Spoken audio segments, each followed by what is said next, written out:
the possibility of being uprooted abruptly. I've learned to expect pain like this, but I still find myself terrified of it. I don't have to rehash the events in a play-by-play because you were there. But I will express to you every observation that I feel was significant to us. First off, I don't like bars, so the fact that I was willing to go to this one means it's an especially comfortable place for me. A section of my friends work and drink there, so my inviting you there was somewhat of a test. I'm sure you remember the conversations we had in which I was trying to make my intentions clear in case you wanted something better than what I was offering. In stating my intentions, that's really neither here nor there since we're not actually in a committed relationship. So you don't have to worry about me really using these judgments on you. I always leave some sort of possibility for a serious relationship because I'm honest, and I know that it would be stupid to completely disregard a possibility without looking at the clues. Even though I was under the impression that we weren't right for each other, I couldn't help but visualize everything you do being done by someone I consider a girlfriend. Your interaction at the bar was a bit disappointing though, because it was odd to me that even after I tried to coax you into conversations, you would easily pull yourself back out and occasionally just glance at me. That's what resulted in my paranoia that you're always criticizing how I hold myself, and you did not like socializing with people, social groups, my friends in this particular case. I'm sorry I didn't contribute to any conversation with your friends. I only remember Ken Brian's names. I was already so anxious to prepare to tell you my idea. I didn't have the energy to participate.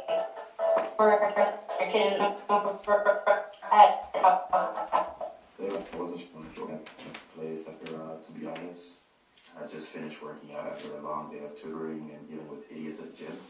I wasn't even in the mood for sex. But at that night, I felt guilty because you had drawn with only thing I just back and at it. Sounds like a joke, but I think when I asked if you wanted to have sex right after the touch and the broke stuff, I said and then I met that a lot of purpose ways. Try to just clearly felt keeping special clothes with you being like this spell. There are a lot of names in that sentence, but it's set and it's all in order, so I'm not that great at anything. I had gone home feeling strange, tired, and filled with even more questions. I have so much fun talking to you. I hate feeling like I need to pace myself or that there are rules somewhere that need to be followed. Proper date etiquette. What the hell is that? I hate feeling like after you're done being quote-unquote interested in me, you'll find someone else to muse with. If you aren't already doing that now, simply say yes, my idea to hear me. So the reason I agreed to this project is because I wanted to. I don't really owe you anything, which is a good thing because that means whatever I do for you is genuinely because I want to and not because of some misguided guilt. I'm curious and experimental, so you gave me the premise for an observational study was not illicit enough for me. You told me that you aren't currently. I couldn't say goodbye yet because I still want to know more. I need more whys answered. My artist friends that I'm not close to are excited about my project. My friends I am close to ask me why, when I'm such a sensitive and emotional person, would I set myself up to be hurt like this? They don't really know. I appreciate their concern. I'm blessed to have them in my life, but I don't think they understand the kind or amount of pain I've been through already. Heartbreak is scary, but only about as scary as a roller coaster is.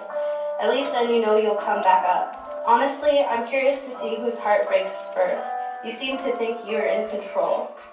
That interaction was followed by the day I was at my church Christmas party. And you sent me the text asking if we had sex the night before. I could hit my phone and replied as soon as I could with a no, but then you didn't seem to believe me.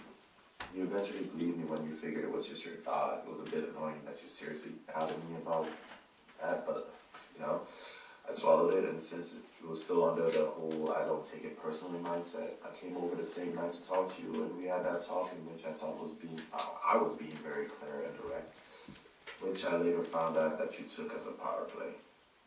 Okay. We didn't have sex that night either, but guess what? Sex I still got the next day. At the same, did we have sex? First I thought it was a joke since it had literally happened the night before. My jaw pretty much dropped and I found out that you were being serious and it was definitely not a joke. I once again said no, but this time it was much harder to convince you that it wasn't me. The whole conversation turned into you crying and blaming me for something I didn't quite understand. But that legit gave me flashbacks from my ex. Not the whole crying about things I don't understand, but it seemed as though no matter how much I tried to push for communication and organized thought, it only made her emotions more overwhelming to the point where all blame was shifted to me. And I wanted to keep trying though, so I bit my tongue and just kept my head down so I don't make you cry again. It's about you and not about my ex, by the way, in case the transition wasn't clear. Okay. So it started to seem like your interactions were just experiments for you to push a different button. So I tried opening up less because I was only getting hooked at things that I hadn't told you about. It was starting to feel like I was just giving you all my weaknesses so you could target practice. I can't stress you how impressed I am by you and everything that you do. You're so smart and you can understand so much about the things I do. It seems like there's something blocking you from seeing the reasons why I do the things I do. I'm sorry the tone of this entire thing might seem negative towards you, but it's not meant to be like that, trust me. There are many good things, lots of amazing talks we had that showed me so much that I didn't understand. It's just much easier to remember the things you said than more time thinking about, you know? I tend to dissect the bad things that happen to me more because nobody wants to lick a gift horse in the mouth.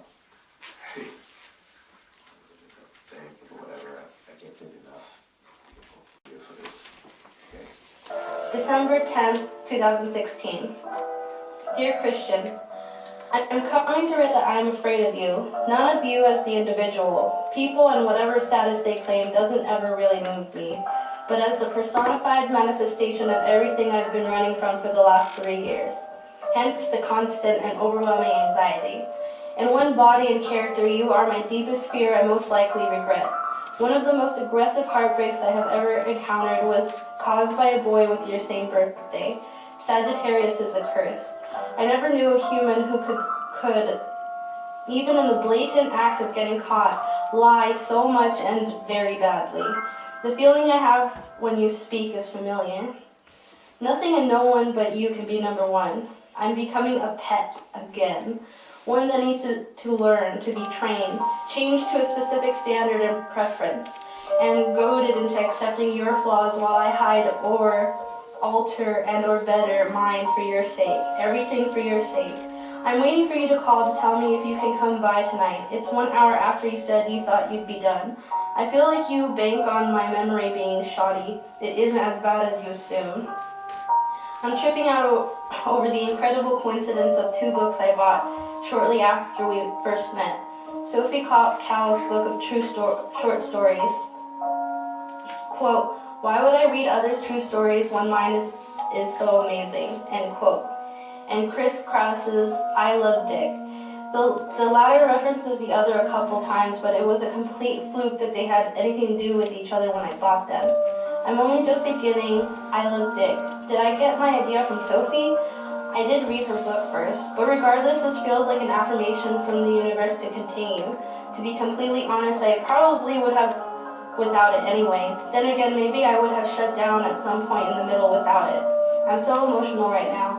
I want to see your face when the time comes I have to tell you I'm on my period. December 11th, 2016. Dear Christian, I knew that they didn't care for me beyond our physical friendship, but I grew attached and got scared. Better to sabotage early than to be disappointed later. My feelings towards you are very different, and I don't want to sabotage them or scare you off. I still feel you'll take flight eventually. I'm just not sure what it means for me right now. I feel like I'm saving most of my effort and affection for when I find out where you stand, but I've noticed that strategy doesn't always work either.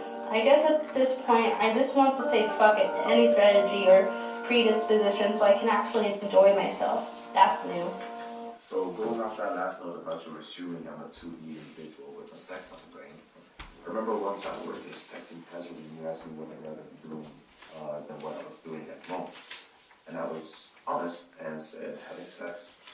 And you just went for my throat with that, obviously. This changed me for a bit because it reminded me not to take things too seriously since you didn't know me that well, and this was casual, so I shouldn't expect you to be delicate with me and my emotions. After that last interaction, I started expecting much less from you, but it seemed like the more I backed up, the more you pushed. December 19th, 2016. Dear Christian, you hadn't talked to me for 4 days, and I was convinced we were no longer speaking. I then decided it didn't matter because you were probably using me anyway. I was shocked by your phone call, that now you wanted to know what I wanted and what my expectations are. I couldn't believe how upset you were that I insisted you only wanted sex. Even after you asserted that you have no reason to hurt me and that you haven't given me a reason not to trust you, I noticed you don't really take my feelings into consideration as much as you emphasized. You calculate the way I react to what you do or say, but you don't have compassion for the way I feel. We talked about sociopaths and what it means to be controlling. You are controlling. As much as I abhor that, I'm comfortable with it and somehow comforted by it. It relieves me of responsibility, and then your feelings become less of mine too. But the issue is that I think they are at all, especially when you've given me no reason to think you have any investment in me at all. Based on the fact that our interactions consist of what happens in my room and text message. Another terrorist attack by a truck happened in Berlin today. Some of my friends were there. You had nothing to say about it. In the time we didn't speak, another boy offered me the chance to have romantic dinners together, surprises, infinite compassion. I said no. My friends think I'm addicted to drama. I think I just want things to be interesting. Real romance is domestic and predictable, comfortable. I don't know how to and have never lived in that. But I can't help still wanting it and wondering if I've made a mistake. I want someone who will look at me and see magic and really understand me. I'm becoming more jaded each day. Maybe that just doesn't exist for me. Maybe friends are right. My heart hurts a lot tonight. For Nice and Berlin. I don't think you care. December 20th, 2016. Dear Christian, I don't think this is going to work out. My trust is not a right you can demand. It is a privilege you have to earn. And while you earn that, my feelings need to be acknowledged. If you're going to have expectations that you want met, you'll have to meet mine mutually. I'm not the only one with them here, so I don't know why you'd make such a huge deal about me having them. Stop telling me what I'm doing wrong. I'm not meeting your standard. And look in the mirror. You really aren't as introspective as you think. Bye.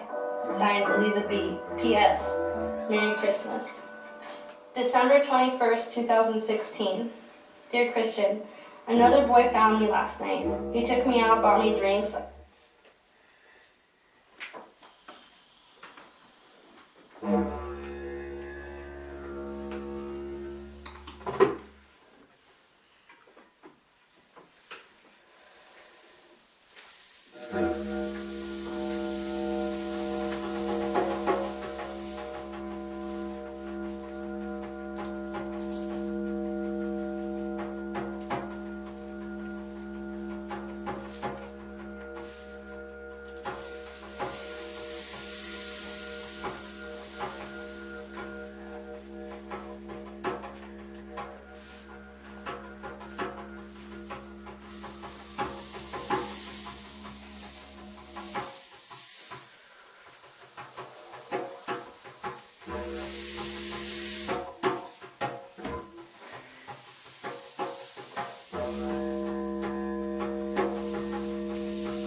Bye.